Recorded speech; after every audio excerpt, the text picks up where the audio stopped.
দেখ ইউবি সাকিব ভাইটি আমি কি আইডি নিয়ে আসছি। এটাই হচ্ছে বাংলাদেশের টপ ইমোট কালেকশনের আইডি। তোর যদি অকাত থাকে তাহলে তুই আজকে আমার ইমোট কালেকশন ভার্সেস করে হারায়া দেখা। আচ্ছা ঠিক আছে, দেখা কি দেখাবি? আজ একটা বিরাট ফাটাফাটি হইব। নে পারলে 2 পিসি শটগানের ইমোট দেখা, দেখি তোর কত অকাত।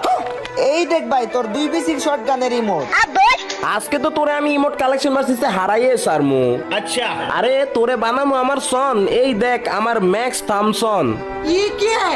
হালার পর হালা মূর্খ, নামও জানে না, এটা হচ্ছে টমসন। শুন বেটা, তোর মতো 100 পোলা প্যান্টে বানাইছি আমার সন। এই দেখ আমার কাছেও আছে ম্যাক্স টমসন। ও ভাই তোর মতো ফকিনের কাছে এটাও ম্যাক্স আছে। কি আমাকে ফকিন্নি কইছস? তাইলে দেখ। रुक तेरे को बताते तेरी माँ की। ও ভাই MP5, ও ভাই গ্রোজা, আরে M1887, I high M41 XM8, ও ভাই ইভো M10 2.0। আরে ভাই কি শুরু করছো? তোমার কাছে এত কিছু ম্যাক্স? আমার ভুল হইয়া গেছে, তুই দিচ্ছ, আমারে মাফ কইরা দে।